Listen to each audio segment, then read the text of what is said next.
Nina was 3 steps from table 7 when the world tilted sideways. A hand clamped around her wrist with bruising force.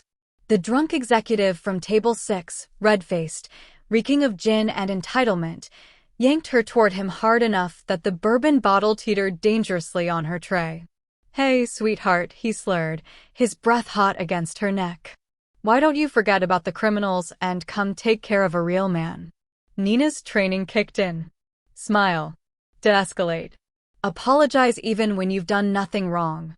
But before she could open her mouth, before Marcus could intervene from across the room, before Sebastian could even shift in his seat, Cerberus moved. The dog didn't attack. That's what made the moment so impossibly strange. He simply rose, all 70 pounds of scarred muscle and controlled power, and positioned himself between Nina and the drunk man. No snarl. No snapping jaws. Just a low, resonant growl that vibrated through the floorboards like distant thunder, and a stance that communicated one unmistakable message: let her go. The executive's fingers went slack. Nina stumbled backward, instinctively reaching out to steady herself, and her hand landed on Cerberus's broad head. She expected teeth. Violence. The legendary brutality everyone whispered about in terrified tones. Instead, the pitbull leaned into her touch. His amber eyes stayed locked on the threat, but his body angled protectively, shielding her with the same careful deliberation a bodyguard might show a dignitary. The entire restaurant seemed to stop breathing. Silverware hung suspended over plates. Conversations died mid-word. Even the pianist's hands faltered on the keys. Nina looked down at the dog, her heart hammering, and whispered, "Thank you." Cerberus's tail gave a single, almost imperceptible wag. "Impossible." Sebastian's voice cut through the silence like a blade through silk. He stood now, his full attention fixed on Nina with an intensity that felt physical. He moved around the table with predatory grace, his eyes never leaving her face. Cerberus doesn't protect. He destroys. He's never shown gentleness to anyone. Not once in 5 years. He stopped directly in front of her, close enough that she could see the small scar cutting through his left eyebrow. "What are you?" Nina's mouth went dry. I'm just the waitress, sir." "No." Sebastian reached out slowly, deliberately, and lifted her chin with 2 fingers. His touch was surprisingly gentle, but his gaze was dissecting her, cataloging every micro-expression. "You're not just anything. That dog has tasted blood. He's been trained to see the world as threats and territory. But he defended you like you were pack." His thumb brushed her jawline, sending an involuntary shiver down her spine. "So I'll ask again, Nina Harold. What makes you different?" She didn't know how he knew her name. She didn't know how to answer a question she didn't understand herself. But as Cerberus pressed closer against her leg, warm and solid and impossibly protective, Nina realized her life had just changed in ways she couldn't begin to comprehend.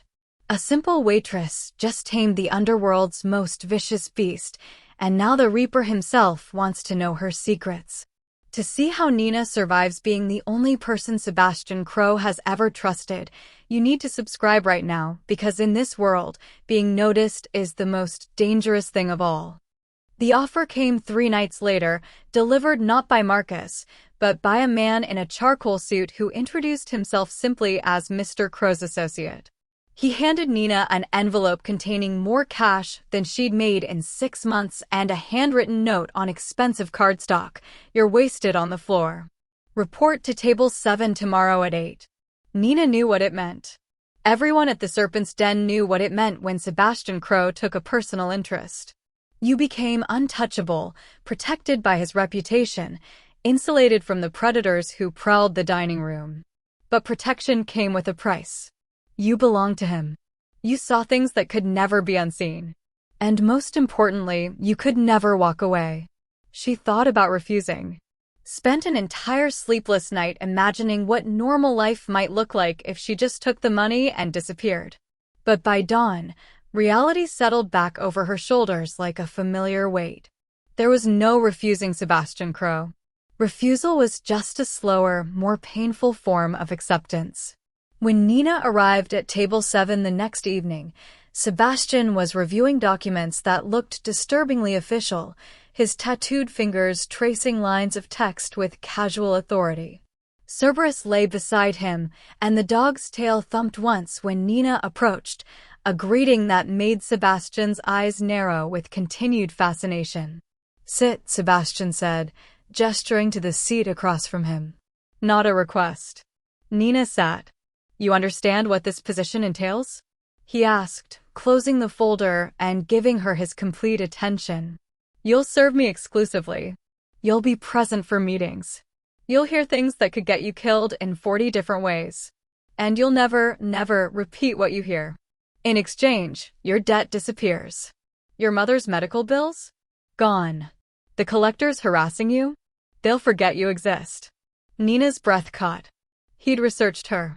Knew exactly which pressure points to apply. "Why me?" she managed. Sebastian leaned back, studying her with those unsettling dark eyes. "Because Cerberus chose you. In 5 years, that dog has shown loyalty to exactly one person, me. Now there are 2. He paused, something almost vulnerable flickering across his expression before vanishing. "I need to understand why. And I need to know if you're the weakness my enemies will think you are, or if you're something else entirely." Around them, the restaurant continued its dangerous dance. Nina watched a state senator shake hands with a man she recognized from the news, someone the FBI had been hunting for years. She saw cash change hands in leather portfolios. Watched threats delivered with smiles over $70 steaks. This was her world now. The question was whether she'd survive it. "I accept," Nina said quietly, sealing her fate with 2 words that felt both like surrender and something dangerously close to choice. The first time Nina saw the scars up close, she was alone with Cerberus in Sebastian's private office, a room of leather and mahogany that smelled of expensive cologne and old secrets. Sebastian had been called away to handle what he'd termed a disciplinary matter, leaving her with the dog and a strange instruction: see if you can get him to trust you completely. Nina knelt on the Persian rug, and Cerberus approached cautiously, his amber eyes watchful. When she ran her hands through his short coat, her fingers found the raised tissue of old wounds. Cigarette burns on his flank. A circular scar on his shoulder that looked disturbingly like a bullet graze. Marks around his muzzle where something had been bound too tightly for too long. "They hurt you," she whispered, her throat tightening. "Someone trained you to be a weapon." Cerberus whined softly, a sound so vulnerable it shattered the monster mythology entirely.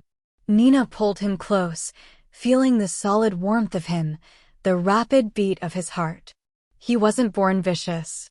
He'd been taught that violence was survival, that gentleness meant weakness, that trust was a luxury he couldn't afford.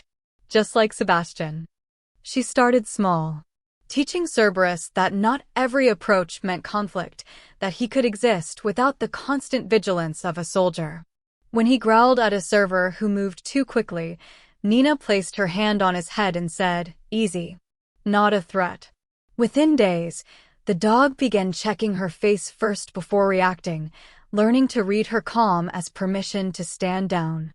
Sebastian watched from the doorway one evening, his expression unreadable as Nina sat on the floor, Cerberus's head resting in her lap, the dog's eyes half closed in something that looked dangerously close to peace. "How did you do that?" Sebastian's voice was rough, almost accusatory. Nina looked up. "I showed him he didn't have to be what they made him. That survival and gentleness aren't opposites." Something flickered across Sebastian's face, recognition, perhaps, or pain. He moved into the room, loosening his tie with sharp, agitated movements. "He was a bait dog when I found him. 3 years old, half-starved, covered in bite wounds. The men who owned him were training him to fight, using him to make their other dogs vicious." His jaw clenched. "I killed them all. Brought him home. Thought I was saving him by teaching him to be feared." "You did save him," Nina said softly. "But maybe he doesn't need to be feared anymore. Maybe he just needs to know he's safe. Sebastian crouched beside her, and for the first time since she'd met him, he looked almost uncertain. He reached out slowly, his scarred knuckles hovering over Cerberus's head before finally making contact. The dog's tail thumped gently against the floor. "Is that what you're doing?" Sebastian asked, his eyes finding hers. "Teaching me I don't have to be what they made me either?" "I'm teaching Cerberus," she said carefully. "What you learn from it is up to you." Nina is teaching a monster how to be a man, but the shadows of the past are already closing in. Victor Reigns is coming to reclaim his protege, and he's starting with the Waitress. Subscribe and hit the bell so you don't miss the moment this fragile piece turns into a bloodbath. Victor Reigns arrived at the Serpent's Den on a Tuesday, when the restaurant was half empty and the staff were changing shifts. He was older than Sebastian by 2 decades, silver-haired and expensively dressed, with the kind of face that looked grandfatherly until you noticed his eyes flat and cold as a shark's. He'd taught Sebastian everything he knew about power, about fear, about how to rule through calculated brutality. And he'd never forgiven his protege for surpassing him. Nina was refilling Sebastian's water glass when Victor's shadow fell across the table. Cerberus's hackles rose immediately, a low growl building in his chest, an instinctive recognition of threat that made Nina's pulse quicken. "Sebastian," Victor said, his voice carrying the warm timbre of a poison that tasted sweet. "I heard rumors you'd gone soft. Didn't believe them until now."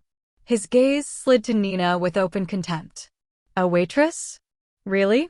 What's next, adopting stray cats?" Sebastian's expression didn't change, but Nina felt the temperature drop. "Victor, I don't recall inviting you. This used to be neutral ground. Or have you forgotten the rules in favor of playing house?" Victor pulled out a chair uninvited, settling in like a cancer spreading. "The families are talking, Sebastian. They say the Reaper has lost his edge. That you've traded your reputation for a pretty face and a defanged dog." As if to prove his point, Victor reached towards Cerberus. The dog snapped, teeth clicking inches from his fingers. Victor withdrew with a cold smile. Still has some fight in him. More than his master, apparently. "State your business or leave," Sebastian said quietly, but Nina heard the violence humming beneath each word. "My business is reminding you what happens to men who forget what they are." Victor's attention fixed on Nina again, assessing her like livestock. "Weakness is a disease in our world. It spreads, infects. Eventually, it kills." He leaned forward. "I give her 3 weeks before someone uses her to get to you. A month before you're dead because you hesitated to protect something that was never meant to survive in our world." Nina's hands steadied despite the fear crawling up her spine.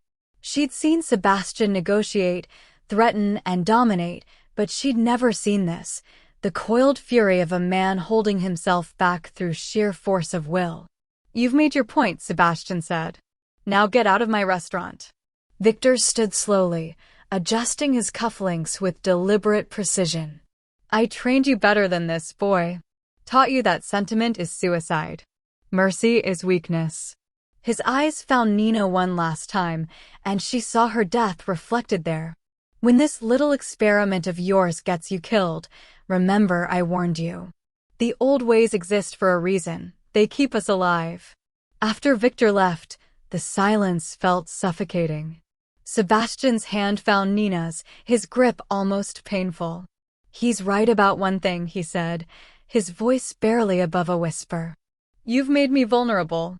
The question is whether you've also made me stronger." Cerberus pressed against Nina's leg, and she realized with cold clarity that Victor hadn't come to warn Sebastian. He'd come to declare war. The ambush came on a Thursday night, in the parking garage beneath Nina's apartment building. She'd insisted on going home alone, refusing to let Sebastian's paranoia completely consume her independence. That decision now felt catastrophically naive as rough hands seized her from behind, a cloth pressed over her mouth, flooding her lungs with chemical sweetness. She woke to the smell of rust and mildew. An abandoned warehouse, judging by the corrugated metal walls and broken skylights that leaked gray dawn light. Her wrists were zip-tied to a metal chair, and Victor Rains sat across from her on an overturned crate, cleaning his fingernails with a pocket knife like this was a casual afternoon. "He'll come for you," Victor said conversationally. Sebastian always was predictable when he cared about something. That's his fundamental weakness. He feels too much for a man in his position. He glanced up, his shark eyes assessing her fear. "I've got 12 men positioned around this building. All of them loyal to the old ways, all of them ready to remind the Reaper what happens when sentiment overrides survival." Nina's throat was dry, but she forced herself to speak. "You think killing me proves something?" "Killing you proves everything. It proves Sebastian has forgotten the first rule: never love what you can't afford to lose." Victor stood, circling her chair. "When he walks through that door, desperate and off balance, my men will cut him down. And the families will remember that the old guard doesn't die, it endures." The warehouse door exploded inward 30 minutes later. Sebastian entered like violence given human form, his suit jacket abandoned, his gun drawn, Cerberus a streak of muscle and fury at his side. Victor's men opened fire immediately, exactly as planned. But Sebastian had anticipated the ambush. He moved with brutal efficiency, each shot precise, each movement calculated. 3 men down in seconds. Cerberus took down 2 more, teeth finding throats with terrifying accuracy. Then Victor made his mistake. He grabbed Nina, pressing his knife to her throat. "Stand down, Sebastian, or I open her up." Sebastian froze, his gun still raised, his face a mask of cold fury. This was the moment Victor had orchestrated, the Reaper neutered by sentiment, forced to choose between his reputation and his heart. But Nina had learned something in the weeks she'd spent rehabilitating Cerberus. She'd learned that loyalty wasn't about ownership or fear. It was about trust, mutual protection, and recognizing when someone needed you most. "Cerberus," she said quietly, her voice steady despite the blade against her skin. "Hold." The dog stopped mid-stride, his eyes fixed on her rather than the threat. The remaining gunmen hesitated, confused by the command. Even Victor's grip loosened slightly, thrown by her composure. "Good boy," Nina continued, her gaze finding Sebastian's.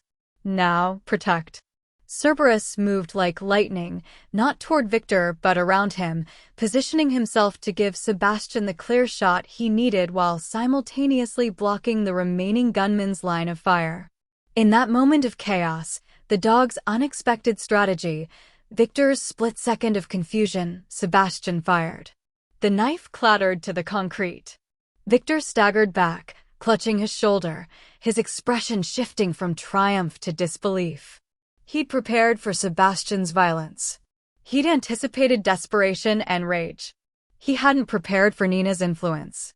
For the transformation of a weapon into a partner. For mercy that was smarter than brutality. Victor slumped against the warehouse wall, blood seeping through his fingers where Sebastian's bullet had torn through his shoulder. His remaining men were dead or unconscious, scattered across the concrete like broken promises.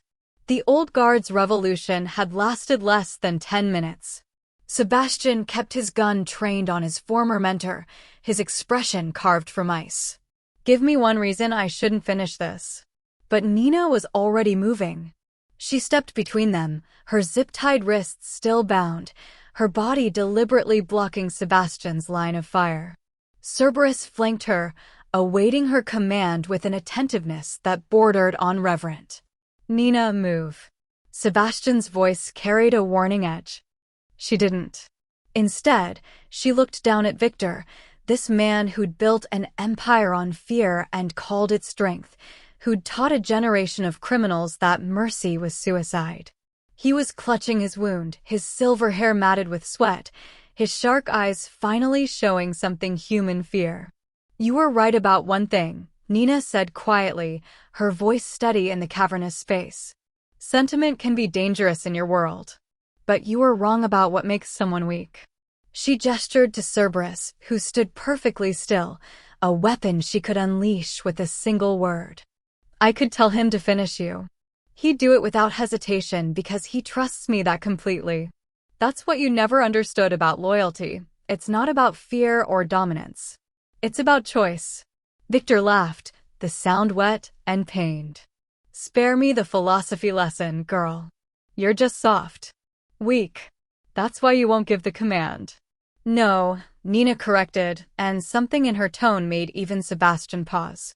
I'm not giving the command because I'm more dangerous than you, not less.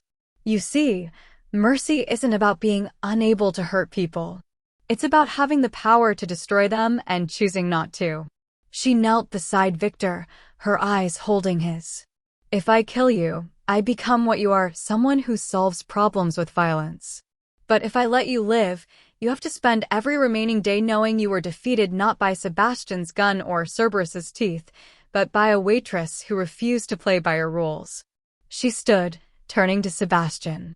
He's finished. Everyone knows it now. Word will spread that the old guard fell to compassion, not cruelty. That's a death of a different kind, one that takes away everything he built his identity on. Sebastian studied her for a long moment, something like wonder crossing his features. Then he lowered his gun. Cut her loose, he ordered one of his arriving backup team, who'd been clearing the perimeter. As the zip ties fell away, Victor made a sound half rage, half disbelief. You're making a mistake. Leaving me alive proves exactly what Nina said, Sebastian interrupted, his voice carrying an authority that silenced the room. You're irrelevant now, Victor. Not worth the bullet. Not worth the war it would start with your remaining allies.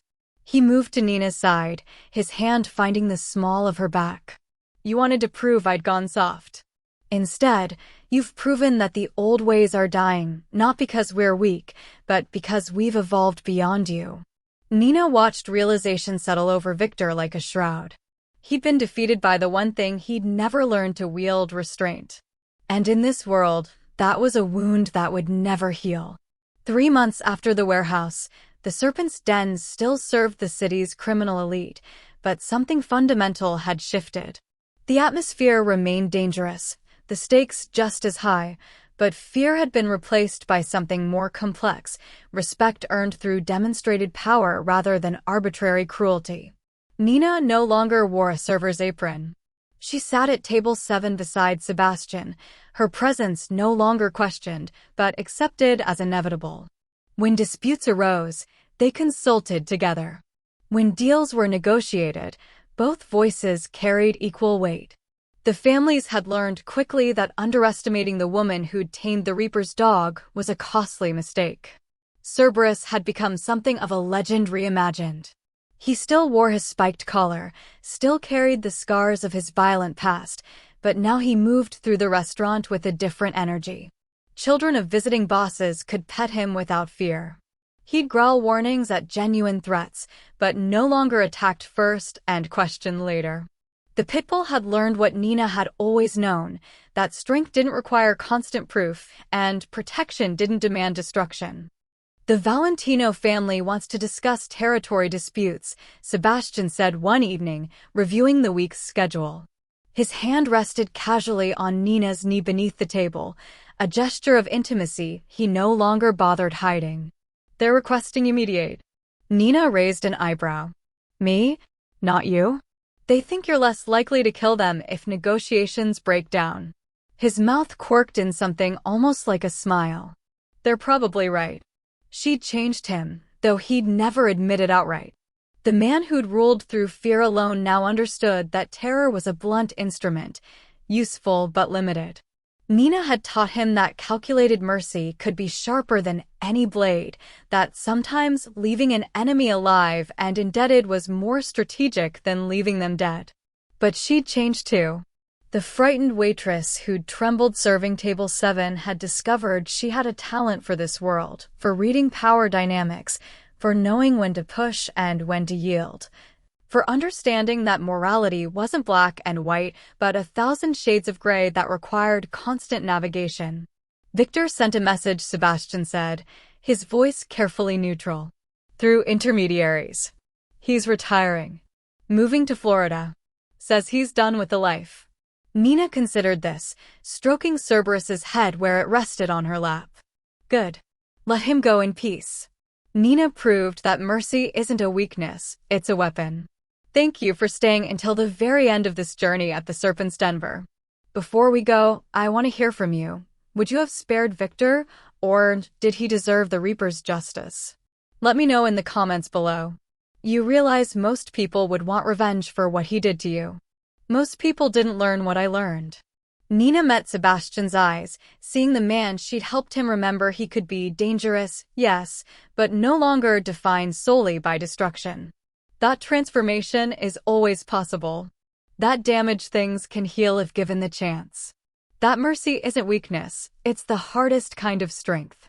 Sebastian leaned in, pressing his forehead to hers in a gesture of intimacy that would have been unthinkable months ago. You know what they're calling us now? The Reaper and his conscience. Could be worse, Nina murmured. Could be better too. But it's ours. He pulled back slightly, his dark eyes searching hers. You could still leave. I'd let you go. Make sure you were protected, set you up somewhere safe, Sebastian. She silenced him with a finger against his lips. I chose this. I choose you. Not because I'm trapped or afraid, but because I've found something here I never expected, purpose, partnership, and proof that even people like us can build something worth protecting.